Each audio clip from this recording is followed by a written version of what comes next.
drugs and products, what do we really know about how they affect our health, especially long term? No one can say for sure in the beginning, and as with most big industries, by the time scientific studies are performed, there's enough money at stake that negative findings are suppressed. Well, when it comes to the latest in mobile networks, wireless technology, and smart devices, make no mistake, there is an attack being perpetuated on your health and well-being. The cell tower going up in your neighborhood? If it's not now, it may soon. They say it would allow phone companies to put up new antennas in your neighborhood, whether you like it or not. But to pave the way for that game change, telecom companies need to put up between 30,000 and 50,000 of these small cell antennas. Local neighborhoods would be seeing something the size of a refrigerator showing up on a street pole, and they could say nothing to stop it. They have no place in front of homes in residential neighborhoods. Now, what about the ones that are already up? The ones that Excuse me. Of all the places in Shadyside, why are you trying to put a cell phone tower in my kid's playroom? It's because you're getting beamed with all these invisible signals, but they're high-powered signals that are directionally aimed at the devices that are using them.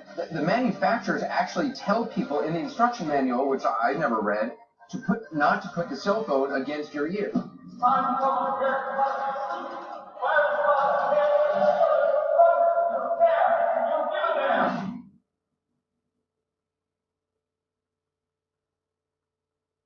World's first electronic computer. Right now it's solving mathematical problems for the U.S. Army, but who knows, someday a machine like this may check up on your income tax.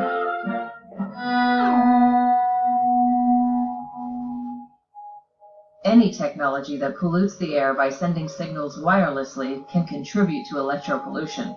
Today, that means more than cell phones, laptops, and tablets. It means all of your smart devices, from TVs to toasters, smart meters to baby monitors, and refrigerators to speakers. Even fitness trackers have recently shown to negatively impact wearers with the Wi-Fi radiation they give off, causing a variety of reactions, ranging from skin rash to insomnia. All of these devices all emit electromagnetic radiation, often abbreviated as EMR or EMF for electromagnetic frequency. This kind of radiation is non-ionizing radiation. The risks from ionizing radiation, such as that from X-rays and nuclear power, are not as contested. Because it is non-ionizing, the industry would have you believe it is risk-free. But studies show this kind of radiation does impact human health, especially over an extended period of time. As these bands become cluttered with more and more devices, the networks slow down, unable to meet demand. This is supposedly why engineers created 5G, a place in the spectrum that still has wide bandwidth available, in the millimeter range. Millimeter wave technology will supposedly offer us the ability to transfer and download vast amounts of data and videos, with speeds up to 100 times faster. Downsides admitted to include massive use of battery life and the need for more cell towers. A lot more. Millimeter waves are short waves, therefore obstructed easily by buildings and other physical or geographical objects, which translate to a need for many, many more towers. In fact, experts estimate that we will need one tower for every 12 homes. This would make it virtually impossible to avoid the radiation from these towers. People are getting neurological effects, people are getting cancer from wireless radiation, people are getting immune system problems, and fertility is affected, basically affecting all systems of the body. Proponents point out that this move will drive the economy with jobs, such as for installing new towers. But what about the health concerns associated with the technology? Is it our economic duty to suffer the risks to our health? Cell phones first appeared in consumer markets in the 1980s without any government safety testing. Less than a decade later, users were already being diagnosed with lethal brain tumors, with lawsuits and fake research to prove safety following soon thereafter. As early as the 1990s, when fewer than 10 out of every 100 American adults had a cell phone, scientists proved that radiation from cell phones and towers damages DNA. Quickly thereafter, the science began piling up. Multiple studies show a link to brain cancer and brain tumors, up to 3 times increased risk, with even higher risk for those who use cell phones before age 20. Studies show radiation from cell phones cause tumors around the heart. On the second floor where it took me lessons, there are 7 wireless routers on the ceiling and many people using wireless laptops. It was there that I felt like a volcano was erupting in my heart. Scientists repeatedly find that cell phone radiation impacts fertility and causes low sperm counts.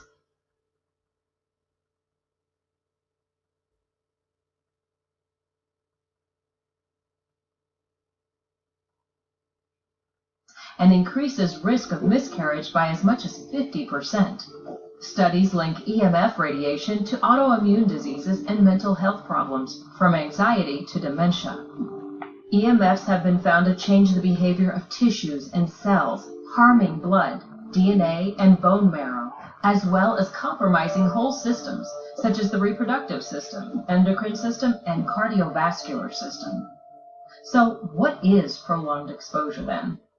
Well, the industry would have you believe, and have the industry-funded studies that show, cell phones are safe unless you are a heavy user.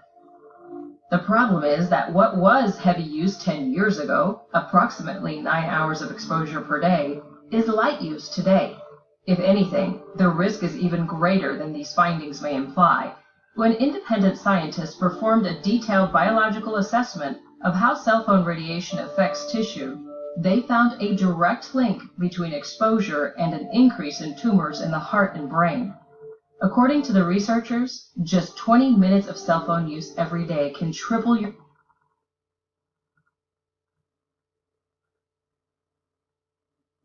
risk of developing a brain tumor.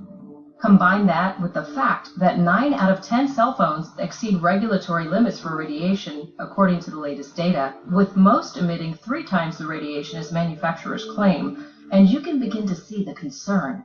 And 5G makes it all worse. Cell towers,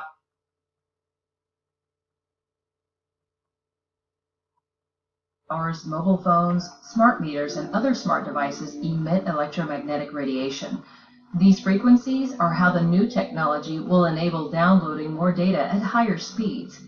Additionally, 5G networks will employ MIMO technology, an acronym for multiple input, multiple output. This type of technology uses a lot more transmitters per cell tower to send and receive information. This increase in transmissions and therefore EMF exposure is expected to correlate to an increase in health trauma.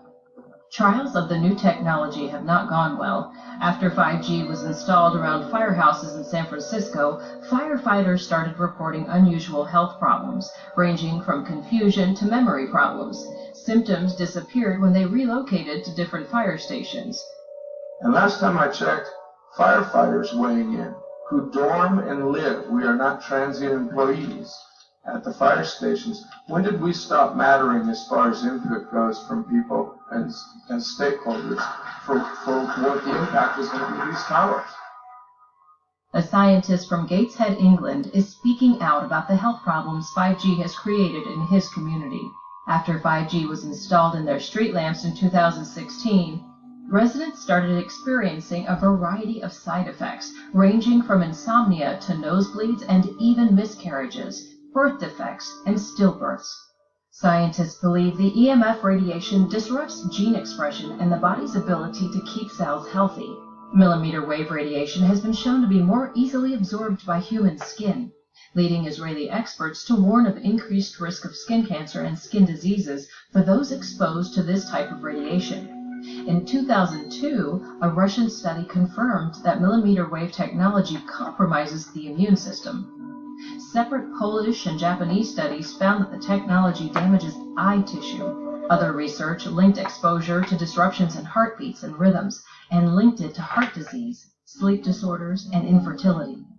We are already being bombarded with electromagnetic pollution from our smartphones, Wi-Fi, smart meters, new vehicles, and all the other automated devices on the market.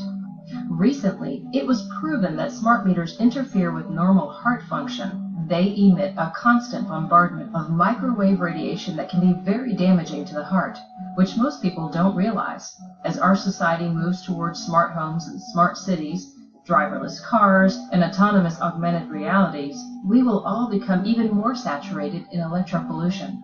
It's not just children and pregnant women that are in danger. Peer-reviewed studies have consistently shown that EMF radiation impacts nature and wildlife too. And meanwhile, before 5G is rolled out en masse, lawmakers are busy passing new laws that will make it difficult for communities to opt out of using the technology. All in the name of progress. Why? Cell phones constantly talk to cell towers using microwave energy, continuously exposing us to the microwave radiation. Research by the U.S. Navy found that this radiation breaks down cell membranes and the blood-brain barrier that keeps toxins out of the blood. As far back as 2011, the World Health Organization's International Agency for Research on Cancer warned that radiation from cell phones was possibly carcinogenic to humans. In 2014, the California Department of Public Health refused to release the documents detailing the risks of exposure to cell phone radiation and the correlation between long-term use and increased risk of cancer. They claimed it was suppressed because it would lead to chaos and confusion among the public. However, they also argued that to release the documents would negatively impact the telecommunications industry. In 2017, a Superior Court judge ordered them to release the documents in the interest of public health. The U.S. National Toxicology Program confirmed that EMF radiation from cell phones causes cancer in 2016. The $25 million decade-long study found the same unusual cancers around the heart, schwannoma, and malignant brain, glial tumors that previous studies have found. Scientists were so concerned that they called on the World Health Organization to re-evaluate the carcinogenity of cell phone radiation.